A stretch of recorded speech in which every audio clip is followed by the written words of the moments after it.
മമ്മൂക്ക സഹായിക്കുന്നുണ്ടോ നിങ്ങൾ ഈ ഫാൻ സംഘടന സംസ്ഥാനത്തുടനീളം കൊണ്ടു നടക്കാൻ? സാർ ഉദ്ദേശിക്കുന്നത് ഫാൻസ് എന്ന് പറഞ്ഞാൽ സാർ ഉദ്ദേശിക്കുന്നത് ഒരു ആരാധക കൂട്ടം ചുമ്മാ തിയേറ്ററിൽ വന്ന് കൈയടിച്ചു പോകാനും അല്ലാതെ എന്തെങ്കിലും പൊതുവെ കാണിക്കാനുള്ള കാര്യങ്ങളല്ല. സാർ ഉദ്ദേശിക്കുന്ന ഇന്ന് വെൽഫെയർ തന്നെയാണ്.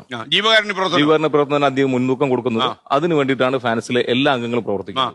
അതിനിടയ്ക്ക് അദ്ദേഹം ഒരു നല്ല കാര്യം ചെയ്തു.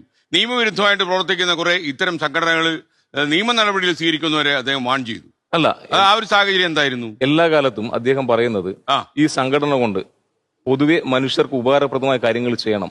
അല്ലാത്തൊരു രീതിക്കും ഈ സംഘടനയോ അല്ലെങ്കിൽ ആ വ്യക്തികളെ അദ്ദേഹം അടുപ്പിക്കാറില്ല. ഇന്നും അദ്ദേഹം അതിന് തുടക്കകാലത്തിൽ 1989 സ്റ്റാർട്ട് ചെയ്തതാണ്. രജിസ്റ്റർ ചെയ്ത് 90 വർഷമായി. യെസ്, ഇത്രയും കാലം ആ സംഘടന കൊണ്ട് പബ്ലിക്കിന് ഉപകാരപ്രദമല്ലാത്ത ഒരു കാര്യം ചെയ്യാൻ വേണ്ടി ഫാൻസിനെ അനുവദിച്ചിട്ടില്ല.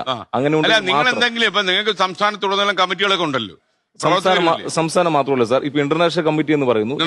17 രാജ്യങ്ങളിൽ ഈ സംഘടന വർക്ക് ചെയ്യുന്നുണ്ട്. ഇപ്പം അല്ല, ഇവരെന്തെങ്കിലും അതിക്രമം കാണിച്ചാൽ നമുക്ക് അറിയണമെന്നില്ലല്ലോ. ഇന്ന് സോഷ്യൽ മീഡിയയുടെ കാലമല്ല, എല്ലാ കാര്യം എല്ലാവരും എല്ലാ സമയത്തും അറിഞ്ഞുകൊണ്ടിരിക്കുകയല്ലേ. ഇത്തരം ഒരു സംഘടന കൊണ്ട് നടക്കുന്നതിനുള്ള പ്രധാനപ്പെട്ട പ്രയോജനം എന്താ? സാർ ഉദ്ദേശിക്കുന്ന പ്രയോജനം വ്യക്തിപരമായിട്ടാണോ? എന്ത് രീതിയിലായാലും യെസ്, ഞങ്ങൾക്കുള്ള പ്രയോജനം ഒരാൾക്ക് നല്ല ചെയ്യുമ്പോൾ കിട്ടുന്ന ഒരു സംതൃപ്തി, അത് തന്നെയാണ് ഞങ്ങളുടെ ഏറ്റവും വലിയ ബെനിഫിറ്റ്.